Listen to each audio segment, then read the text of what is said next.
é um dos cientistas brasileiros mais respeitados do país.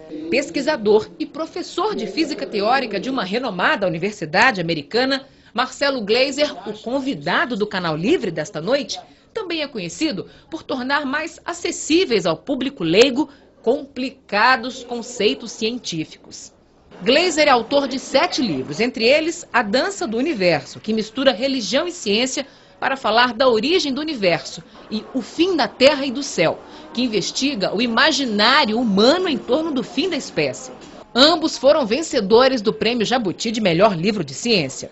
De passagem pelo Brasil, Marcelo Gleiser vem ao programa falar, entre outras coisas, da recente descoberta do chamado bóson de Higgs, anunciada pelo Centro Europeu de Pesquisas Nucleares no início do mês. Também conhecido como a partícula de Deus, o bóson de Higgs teria dado origem à massa de todas as demais partículas, e sua comprovação é fundamental para a chamada teoria padrão da física. A descoberta, que ainda precisa ser constatada, é fruto de décadas de pesquisas realizadas no Grande Colisor de Hadrons, acelerador de partículas construído ao longo de 27 quilômetros debaixo da Terra, na fronteira entre a França e a Suíça. Se comprovada, será a mais extraordinária descoberta da física de partículas das últimas décadas e um importante passo da ciência na busca pela compreensão da origem do universo. E para entrevistar o físico Marcelo Gleiser, estão comigo aqui na bancada do Canal Livre os jornalistas Fernando Mitre e Antônio Teles. Professor, boa noite, bem-vindo. Eu pergunto para o senhor, diante dessa descoberta, dessa partícula, ainda existe Deus, há necessidade de Deus para o funcionamento do universo, ou não? Puxa, já começa pesada, né? Eu diria o seguinte, que essa discussão do papel de Deus no universo é muito antiga, né, obviamente, né? Ela veio antes da ciência, né? Então, quando ninguém entendia exatamente como funcionava a natureza, era óbvio que era fácil invocar alguma entidade sobrenatural para explicar como o mundo funciona. Então, não era só o Deus que criou o universo, mas era o Deus do vulcão, o Deus da chuva, o Deus do vento, etc. Então, existia uma divinização da natureza, vamos dizer assim, né?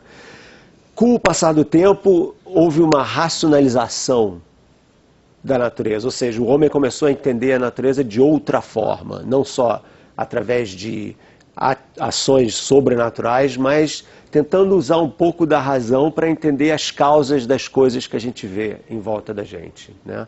E isso deu certo. E o produto disso, hoje a gente chama de ciência. Então, há mais ou menos 400 anos atrás, se descobriu um método para se estudar o mundo, que é um método profundamente democrático, em que, se você tem alguma explicação de como funciona alguma coisa, por exemplo, para os gregos, o Sol girava em torno da Terra, e isso acontecia porque existia um deus chamado Deus Hélio, que tinha uma carruagem que levava todos os dias o Sol através dos céus. Então isso é uma explicação perfeitamente razoável para um fenômeno que todo mundo está vendo, que é o Sol girando em torno do céu. Hoje em dia, essa explicação já não funciona mais, né? Existem outras explicações. A gente já sabe, por exemplo, que não é o Sol que vai em torno da Terra, mas é a Terra que vai em torno do Sol. E que essa volta diurna do Sol em torno da Terra, porque a Terra está girando em torno de si mesma. Mas essas explicações são muito contra-intuitivas, elas não são óbvias, né? Então demorou-se para se entender isso. Mas o que acontece? Sempre que a ciência faz um avanço, Deus se torna menos necessário como explicação do mundo, né? Isso se chama o Deus das lacunas. Ou seja, né? Eu não entendo como surgiu a vida. Foi Deus que fez, né? Aí vamos supor que daqui a 20 anos, que a gente também não entende como surgiu a vida na Terra, daqui a 20 anos alguém entenda isso. Então, essa ação divina não é mais necessária. Então, teologicamente, né, para as pessoas que têm fé, essa é uma péssima maneira de se relacionar com Deus. Mas Deus apareceu, né, dando nome ao bóson de Higgs, né? Partícula de Deus. De onde que surgiu isso? Essa história é muito engraçada. Então, pausa, eu vou contar essa história. Então é o seguinte. Nós não sabemos ainda, então, se Deus é necessário ou não para a mecânica do funcionamento do universo. A gente chega lá. Tá bom. A gente chega lá. Mas a história da partícula Deus, né? Por que esse bóson de Higgs, que, né, cá entre nós não é um nome muito sexy, né? Por que chamam de partícula Deus? A história é a seguinte, um físico, diretor de um laboratório de pesquisas lá nos Estados Unidos, chamado Leon Lederman, que foi meu chefe, ele era diretor do laboratório chamado Fermilab, que é um laboratório que estuda do que é formada a matéria. O que existe? Os elétrons, os prótons, o que mais que tem? Quais são os tijolinhos fundamentais que constroem tudo que existe no mundo? Então, Leon Lederman ganhou o prêmio Nobel, super fera e tal, e passou 20 anos procurando a tal da partícula que a gente chama de bóson de Higgs. E não encontrou. Mas ele queria escrever um livro contando toda essa busca e a importância dessa partícula, e ele sugeriu, em inglês, que o livro se chamasse The Goddamn Particle, que se chama A Partícula Amaldiçoada por Deus. Tá? Só que o editor americano falou, olha, se você tirar o damn, tirar o amaldiçoado e virar The God Particle, a partícula vai vender Deus, mais. Vai vender muito mais. E foi o que ele fez. Então o livro dele se chama The God Particle, a partícula Deus. E a coisa ficou, entendeu? E esse nome funciona, que é uma beleza. Claro que funciona, porque é uma partícula que... Quer dizer, essa é a história que o Leon Lederman conta, que eu acho que é daí que vem esse God Particle, né? Porque é o nome do livro do cara, que aliás traduzido em português também. Mas por que ficou essa história, né? Porque essa partícula, a partícula Higgs, ela tem um papel muito importante na nossa descrição moderna do mundo. Primeiro, da onde vem isso tudo? Então, isso é uma parte da física que se chama física de altas energias, que é a física que tenta estudar a composição material do mundo, ou seja, do que as coisas são feitas. Porque o problema é o seguinte, vamos supor que eu dou um desafio para vocês aqui. Problema, dever de casa.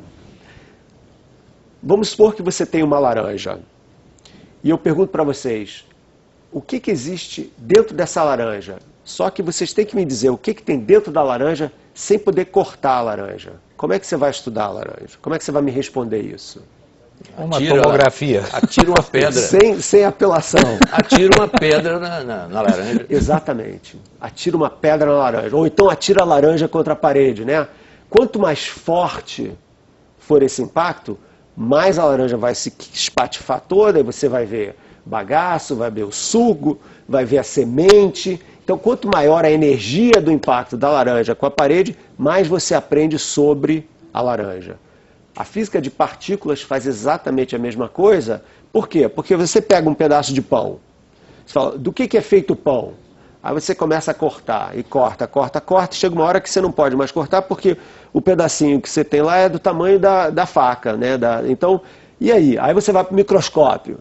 Você pega lá o microscópio, então estou vendo aqui, tem umas moléculas, bom microscópio, umas moléculas muito grandes, mas mesmo assim você não consegue resolver do que é feita a molécula. Aí você vai para um chamado acelerador de partículas, que são esses laboratórios aí. É o que o LHC faz, então. Que o Ele LHC, o grande prótons, colisor né? de hadrons, né, que é o tal da Suíça, eles pegam então essas partículas, os prótons, e fazem os prótons girar no sentido horário e no sentido anti-horário, como se fossem cavalos de corrida, um em cada direção.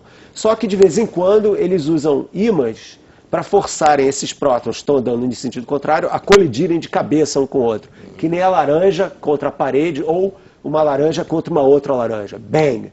E daí a energia de movimento é tão grande desses prótons que, usando a tal da famosa equação E igual a mc2, energia relacionada com a matéria, você transforma a energia de movimento, que é altíssima desses prótons viajando quase na velocidade da luz, em matéria. Mas que matéria é essa? São as várias partículas que compõem o universo inteiro. Elétrons, mais prótons. Na verdade, os prótons não são partículas que a gente chama de indivisíveis, eles são formados de coisas ainda menores, chamadas quarks. Então você vê elétron, chuveiros de quarks, uma porção de outras coisas saindo dessas colisões. Neutrinos também. Neutrinos, as famosas partículas fantasmas. Então, através disso... O que são neutrinos? O que são os neutrinos?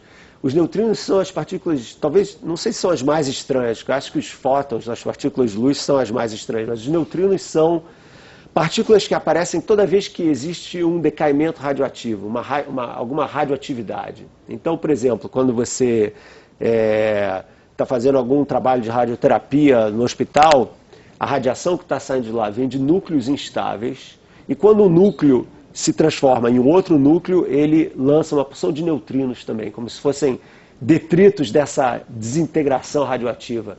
E eles são formados também no interior do Sol.